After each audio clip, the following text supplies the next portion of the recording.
नमस्कार। जय जय राम, जय सिया राम। मेरे प्यारे सभी दर्शकों, जो माँ को रुलाता है उसे भी एक न एक दिन रोना ही पड़ता है, अर्थात जो जैसा कर्म करता है उसे एक न एक दिन भोगना ही पड़ता है। और एक बार की बात है कि जो है भगवान शिव और माता पार्वती कैलाश पर्वत पर बैठे हुए थे।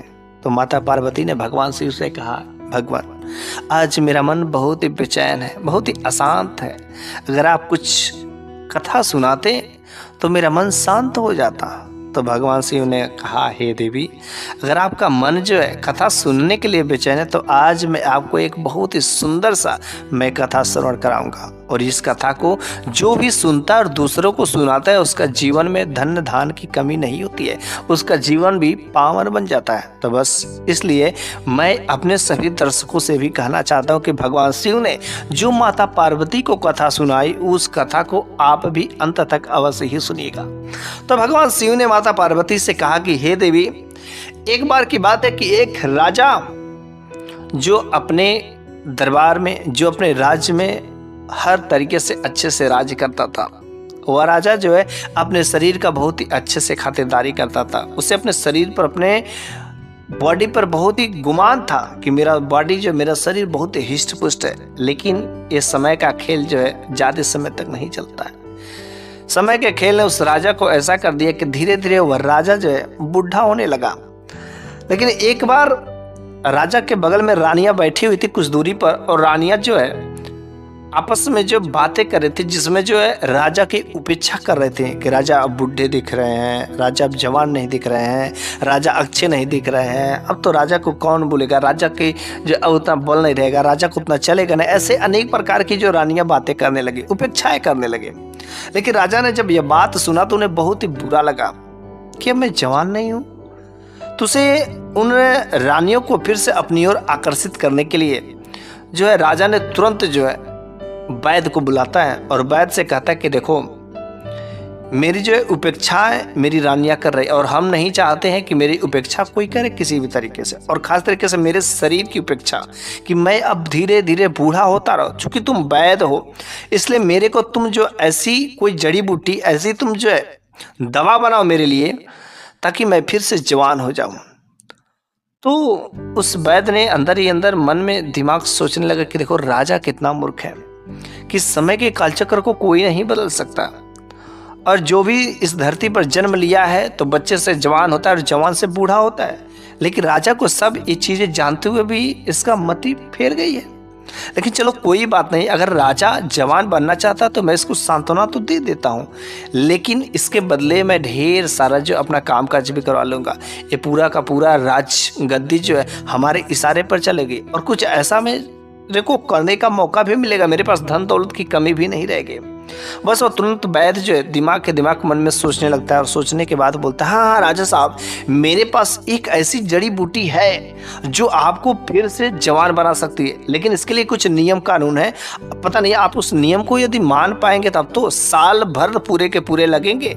सोच लीजिए, वो बहुत नियम सख्त है। उसने कहा, अच्छा ऐसा कौन सा नियम है जो इतना सख्त है? उसने कहा, देखिए राजा, कि आपको इसके लिए मैं जो दवाइयाँ दूंगा, जड़ी बूटी, आपको उसको समय से सुबह और शाम लेना है, और आपको एक कंदरा में रहना है, एक कंदरा में रहना है, और वो काफ़ी कंदरा अंधेरा होगी, और उस अंधेरे में आपको रहना है। फिर जो है वहाँ पर रोज़ जड़ी बूटियों का मैं जो भी दिया रहूँगा, खाना भी रहेगा, और जो आपको बाहर से जो नौकर चाकर दरवाजे पर उस कंदरा के भोजन रख देंगे, और आपको खींच लेना है। और फिर जो साल भर के बाद जब आप निकलेंगे तो आपका शरीर पूर्णतः हिष्ट पुष्ट सुडौल बन गया रहेगा। क्या आप ये सब चीज़ों को कर पाएंगे? जब तक आप लोगों से नहीं मिलेंगे तब तो आपको चैन नहीं मिलता। उस राजा ने कहा, नहीं, मेरे शरीर अगर फिर से मैं जवान बन जाऊं तो मेरे को ये सब चीज़ें मंजूर है। बस उस वैद्य ने कहा कि मेरे को राजा साहब कुछ दिन का समय दीजिए। और वह जो है वैद्य जो है कंदरा गुफा खनवाना शुरू करता है, खूब सुरंग बनवाता है, अंधेरी सुरंग। और ऐसा सुरंग बनवाता है कि एक जो है राजा साहब के दरबार में खुलता है, दूसरा जो जंगल में जाकर के खुलता है, अंदर ही अंदर। तो राजा साहब को इधर से ही गेट लगा करके वहाँ पर जो है उस कंदरा के अंदर जो है वहाँ पर जो रख देता है, और किसी से वहाँ पर जो कोई कहता नहीं कि यहाँ पर पहरेदारी कोई कुछ नहीं करेगा, और जैसे जानवरों को भोजन दिया जाता वैसे ही भोजन दिया जाएगा। और वह वैद बड़ा ही होशियार था कि सोचता कि अब तो राजा साहब कंदरा में चले गए, भोजन पानी अब तो अंदर करे, बाहर उनका कुछ चलेगा नहीं, किसी से बात होगी नहीं, तो ये पूरा का पूरा जो राज्य सिंहासन है मेरे इशारे पर, और मैं जो कहूँगा वैसा ही होगा। और वैसा हो ही रहा था। तो कुछ दिन 6 महीने बीत जाते हैं, और 6 महीने जब बीत जाते हैं तो राजा साहब चूंकि अंदर ही थे, उनका धीरे धीरे हालत खराब होने लगा, अंदर जो है स्वास्थ्य भी धीरे धीरे खराब होने लगा। लेकिन कहे तो कहें किससे, क्योंकि किसी से बात करना उचित नहीं था, क्योंकि किसी से बात करना जायज़ नहीं था, जैसा कि वैद्य ने कहा था। और उनको जो भूख लगी थी कि मैं जवान बनूंगा। और फिर जो है यह वैद्य जो है उस जो सुरंग था उसके दूसरी तरफ जंगल में जहाँ पर खुलता है उस जगह पर जाता है, और वह ऐसे एक शख्स को, ऐसे एक आदमी को खोजता रहता है कि जो बिल्कुल राजा की शक्ल का हो और जवान हो, तो मैं जो उसको राजा बना दूंगा। अब तो वह रोज ऐसे ही व्यक्ति को ढूंढता, और उस दिन नदी के किनारे पर एक ऐसा व्यक्ति मिल जाता जो बिल्कुल राजा के चेहरे के, राजा के समान ही दिखता, लेकिन वह नौजवान रहता, नौजवान युवक। वो देख करके बड़ा ही खुश होता है, बड़ा ही प्रसन्न होता है। उस वैद्य ने उसके पास गया और अपना नाम बताया और सारा का सारा प्लान बता देता है। कहता कि क्या तुम राजा बनना चाहते हो? तो उस नवयुवक ने कहा हाँ क्यों नहीं, अरे कौन नहीं चाहेगा कि राजा बनना चाहेगा। तो उस वैद्य ने कहा कि देखो इसके लिए तुमको कुछ दिन थोड़ी सी दिक्कतें, थोड़ी सी परेशानियों का सामना करना पड़ेगा, और उसके बाद जो है तुम जो है कुछ दिनों के बाद जैसा मैं कहूँगा वैसा काम करना। उसने कहा ठीक है कोई बात नहीं है।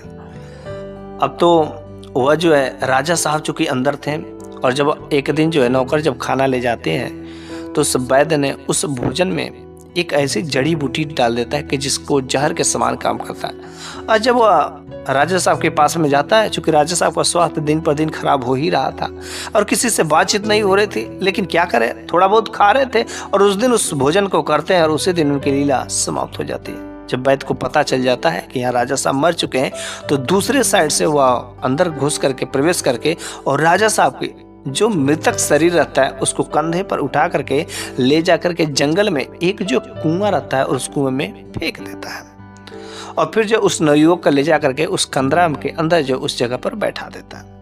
कहता कि बस अब समय पूरा हो गया है, और 6-7 दिन बस तुम अंधेरे में रहना, और खाने पीने का हर चीज़ का व्यवस्था हो गया। जब तुम्हारी दाढ़ी मूछ आ जाएगी तब जो है तुमको मैं बाहर निकालूंगा।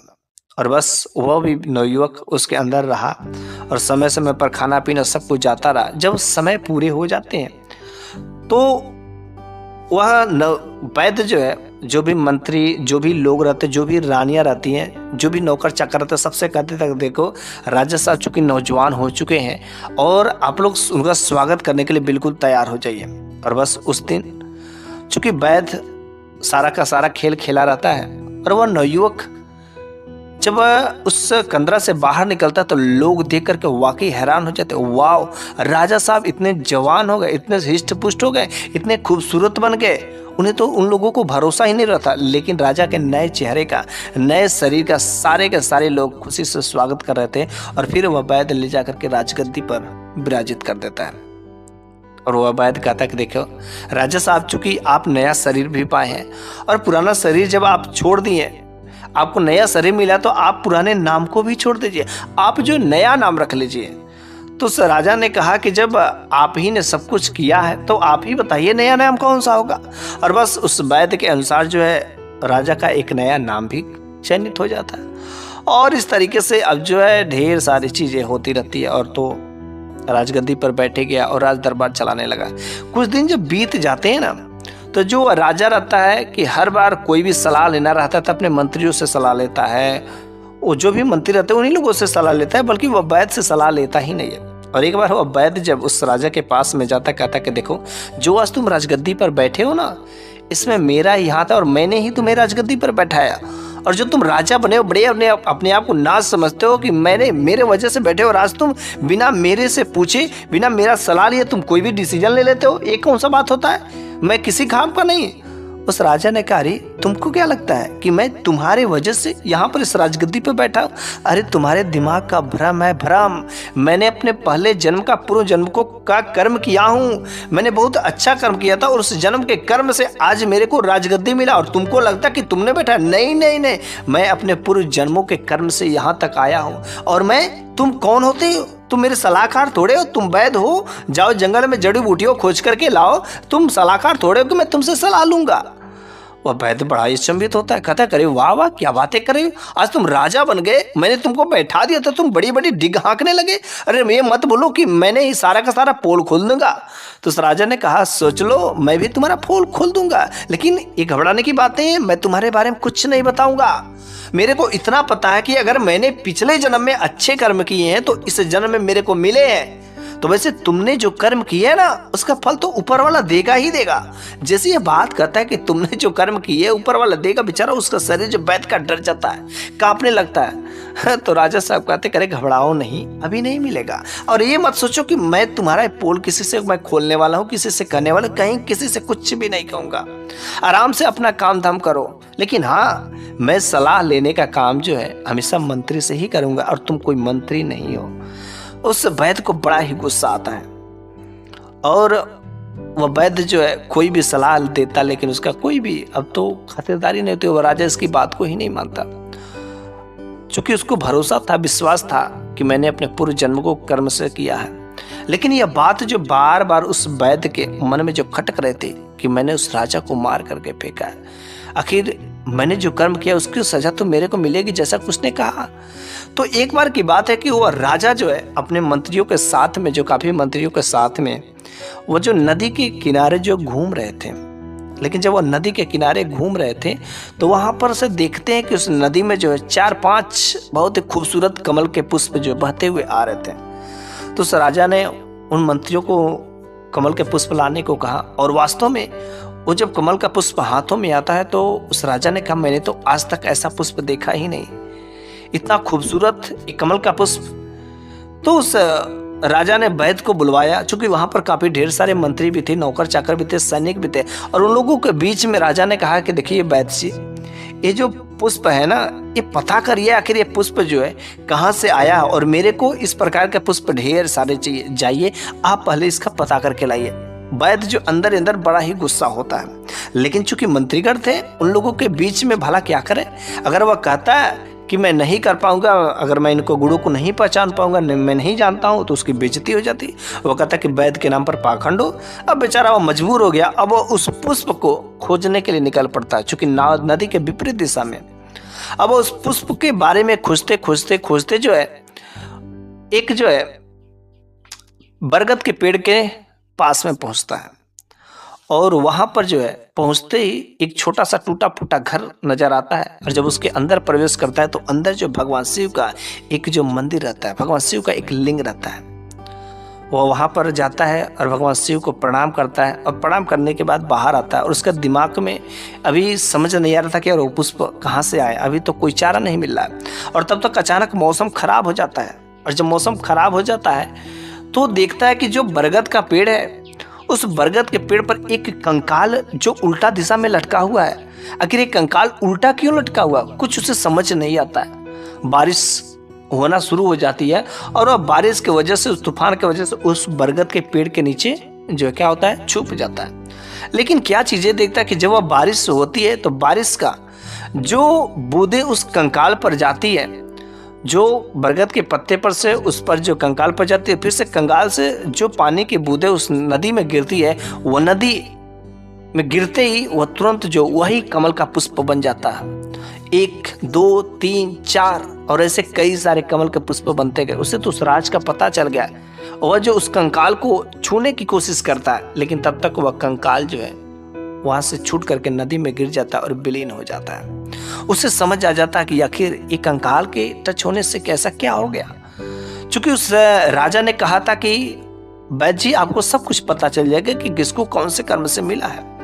और वह जो है वैद्य भागा भागा भागा भागा और राजा के पास में जाता है और राजा से कहता करे, वो जो कमल के पुष्प थे ना, वह एक कंकाल था और उस कंकाल से स्पर्श होते ही पानी में जब गिरता तो तुरंत जो ऐसे खूबसूरत कमल के पुष्प में आखिर उस कंकाल में क्या जादू था। तो उस राजा ने कहा कि वो जो कंकाल था ना, तुम्हें नहीं पता है कि वह मेरा ही पिछले जन्मों का कंकाल था और पास में जो शिव मंदिर था मैं वहीं पर भगवान शिव की मैं तपस्या कर रहा था। मैं उल्टा लटक करके उसी पेड़ से भगवान शिव की तपस्या करते करते करते करते मैं जो है इस दुनिया से छोड़ करके चला गया और मेरा बॉडी अभी भी वैसे ही लटका हुआ था और शरीर सड़ गया, लेकिन जो हड्डियां थी वैसे के वैसे ढांचा पड़ी हुई थी।